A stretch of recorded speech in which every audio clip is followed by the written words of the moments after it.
Hello दोस्तों, channel पर आपका फिर से स्वागत है। आज हम एक दिलचस्प टॉपिक पर बात कर रहे हैं जो असल दुनिया और रहस्यमय दुनिया के बीच के गैप को कम करता है। 8 सिद्धियां। वे क्या हैं? क्या वे असली हैं? और वे हमें इंसानी काबिलियत के बारे में क्या सिखाती हैं? चलिए इसके बारे में जानते हैं। संस्कृत में सिद्धि शब्द का मतलब परफेक्शन, हासिल करना या पाना होता है।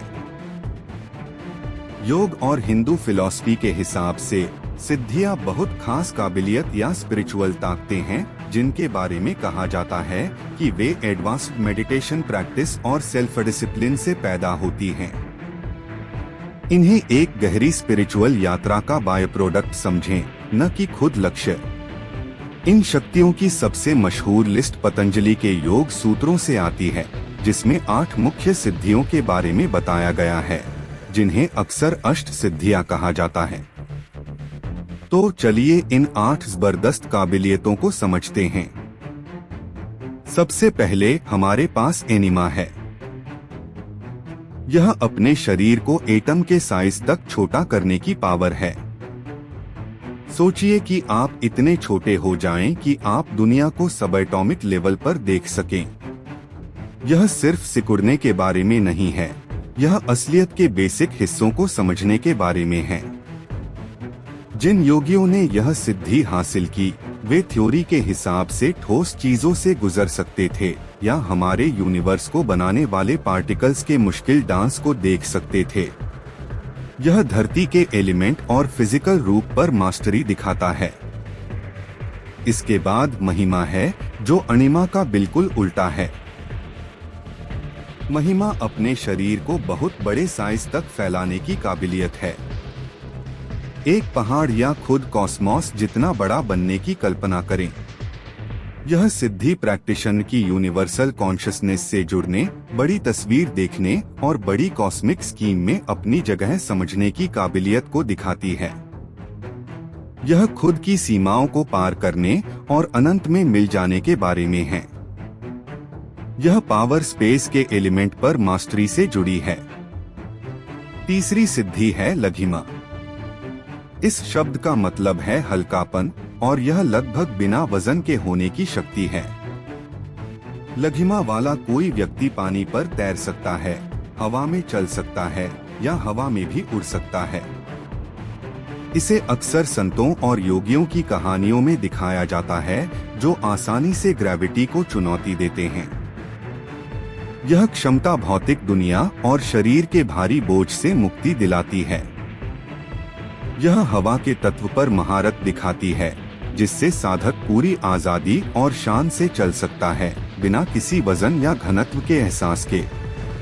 फिर हमारे पास गरिमा है, जो लघिमा का दूसरा रूप है। गरिमा बहुत ज्यादा भारी होने की शक्ति है। इस सिद्धि वाला व्यक्ति खुद को पहाड़ की तरह स्थिर कर सकता है, जिसे उठाना या धकेलना नामुमकिन है। यह सिर्फ शारीरिक वजन के बारे में नहीं है, यह एक अडिग मौजूदगी और स्थिरता के बारे में है। यह किसी के होने में गहरी पकड़, मन और आत्मा की स्थिरता को दिखाता है, जिसे बाहरी ताकतें परेशान नहीं कर सकती। यह सिद्धि एनिमा से अलग तरीके से पृथ्वी तत्व को मास्टर करने के बारे में है, जो डेंसिटी और स्टेबिलिटी पर फोकस करता है। 5वीं सिद्धि को प्राप्ति कहते हैं। इसका मतलब है पाना या हासिल करना। प्राप्ति वह काबिलियत है जिससे कोई भी चीज तुरंत पा सकता है या अपनी मर्जी से यूनिवर्स में कहीं भी हो सकता है। टेलीपोर्टेशन और मैनिफेस्टेशन को मिलाकर सोचें। अगर आपको एक सेब चाहिए तो वह आपके हाथ में आ जाएगा।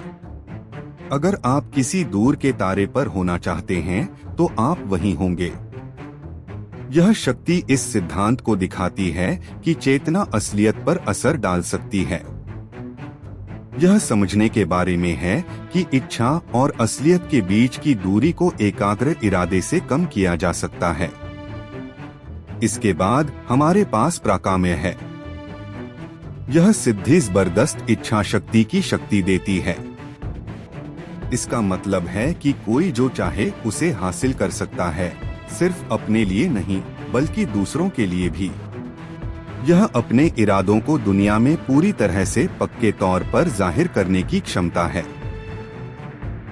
उदाहरण के लिए, इस शक्ति वाला एक योगी किसी बंजर खेत को उपजाऊ बना सकता है या किसी को एक विचार से ठीक कर सकता है। यह जाहिर करने की एक गहरी शक्ति है जो बताती है कि एक शुद्ध और एकाग्र मन में बाहरी दुनिया को अपनी इच्छा के अनुसार ढालने की क्षमता होती है। 7वीं सिद्धि ईशित्व है। इसका मतलब है तत्वों और प्रकृति पर प्रभुत्व या मास्टरी। ईशित्व वाला व्यक्ति प्रकृति की शक्तियों पृथ्वी, जल, अग्नि, वायु और अंतरिक्ष को कमांड कर सकता है। वे बारिश करा सकते हैं, हवा रोक सकते हैं या पौधे उगा सकते हैं। यह शक्ति कुदरती दुनिया के साथ गहरे तालमेल और एकता को दिखाती है। योगी अब एक अलग देखने वाला नहीं बल्कि दुनिया का एक जरूरी हिस्सा है जो इसके ताने बाने को प्रभावित कर सकता है। यह दुनिया का रखवाला होने का सबसे बड़ा उदाहरण है। और आखिर में 8वीं सिद्धि वशित्व है। यह इंसानों और जानवरों समेत सभी जीवों के मन को कंट्रोल करने और प्रभावित करने की शक्ति है। यह किसी को या किसी चीज को वश में करने, जीतने या कमांड करने की क्षमता है। यह नेगेटिव तरीके से मैनिपुलेशन के बारे में नहीं है। अपने सबसे ऊंचे रूप में यह इतनी शक्तिशाली और शुद्ध चेतना फैलाने के बारे में है कि दूसरे लोग स्वाभाविक रूप से योगी की समझदारी और गाइडेंस की ओर खींचे चले आते हैं। यह शुद्ध, बिना मिलावट वाले असर की शक्ति है जो पूरी तरह से खुद पर काबू पाने से आती है। अब इन सिद्धियों के कॉन्टेक्स्ट को समझना वाकई जरूरी है। योगिक परंपरा में इन शक्तियों को ज्ञान या समाधि के रास्ते पर ध्यान भटकाने वाली चीजों के तौर पर देखा जाता है। महान ऋषि पतंजलि ने योग सूत्रों में चेतावनी दी है कि इन शक्तियों से जुड़ने से ईगो बढ़ सकता है और यह साधक को उसके असली आध्यात्मिक लक्ष्य से दूर ले जा सकता है, जो कि पुनर्जन्म के चक्र से मुक्ति है। सिद्धियां यात्रा में साइन पोस्ट की तरह हैं। वे दिखाती हैं कि आपकी प्रैक्टिस गहरी हो रही है और आपकी चेतना बढ़ रही है। लेकिन अगर आप साइन पोस्ट पर रुक जाते हैं और बस वहीं रहने का फैसला करते हैं, अपनी नई कूल शक्तियों के साथ खेलते हैं, तो आप आखिरी मंजिल से चूक जाते हैं। सच्चे गुरु वे हैं जो इन क्षमताओं को हासिल करते हैं लेकिन उनसे जुड़े नहीं रहते, और अगर करते भी हैं तो सिर्फ बड़े भले के लिए। तो क्या ये सिद्धियां असली हैं? ऐतिहासिक रूप से पूरब के अनगिनत ग्रंथों और कहानियों में ऐसे संतों और योगियों के बारे में बताया गया है जिन्होंने इन क्षमताओं का प्रदर्शन किया था। आज के वैज्ञानिक नजरिए से बेशक वे कल्पना जैसी लगती हैं। इस बात का कोई वेरीफाई किया जा सकने वाला, दोहराया जा सकने वाला सबूत नहीं है कि कोई हवा से चीजों को हवा में उड़ा सकता है या उन्हें बना सकता है। लेकिन शायद हम इसे गलत तरीके से देख रहे हैं।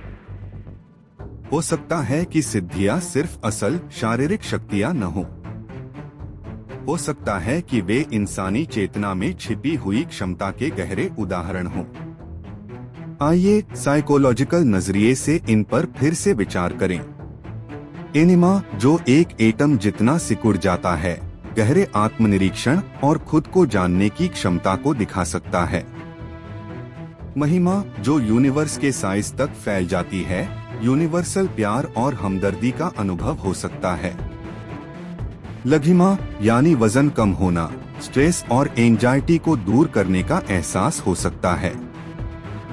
गरिमा, जो भारी हो जाती है, मुश्किल में सेंटर्ड और स्टेबल रहने की मेंटल हिम्मत हो सकती है। प्राप्ति, यानी पाने की ताकत, फोकस और कड़ी मेहनत से अपने गोल पाने की हमारी काबिलियत का एक उदाहरण हो सकती है। प्राकाम्य, यानी जबरदस्त इच्छा, बदलाव लाने के लिए एक करिश्माई लीडर की ताकत हो सकती है। ईशत्व यानी नेचर पर महारत, साइंस और टेक्नोलॉजी के जरिए नेचुरल ताकतों का इस्तेमाल करने की हमारी मॉडर्न काबिलियत हो सकती है। और वशित्व यानी मन पर कंट्रोल, साफ बातचीत, हमदर्दी और असर की ताकत को दिखा सकता है। इस तरह से देखें तो सिद्धियां सिर्फ जादुई ट्रिक्स नहीं हैं। ये इंसानी काबिलियत के सबसे बड़े रूप हैं, जो डिसिप्लिन, फोकस और खुद की और यूनिवर्स की गहरी समझ से मिलते हैं।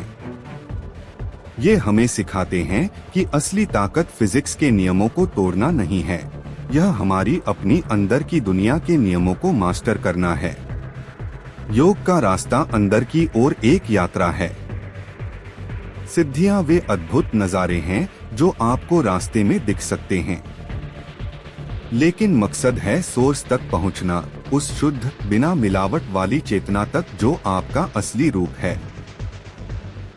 चाहे आप माने कि सिद्धियां असल ताकतें हैं या साइकोलॉजिकल उदाहरण, वे एक ताकतवर नजरिया देती हैं कि जब हम खुद को खोजने के रास्ते पर लगा देते हैं तो हम क्या बन सकते हैं। आप क्या सोचते हैं? क्या सिद्धियां असली सुपरनैचुरल काबिलियत हैं या वे हमारी अंदर की काबिलियत का प्रतीक हैं? नीचे कमेंट्स में मुझे अपने विचार बताएं। मुझे इस पर आपका नजरिया जानना अच्छा लगेगा। देखने के लिए बहुत बहुत धन्यवाद। अगर आपको यह डीप डाइव पसंद आया तो लाइक बटन दबाना न भूलें और मन और आत्मा के रहस्यों को जानने वाले और कंटेंट के लिए सब्सक्राइब करें। अगले में मिलते हैं।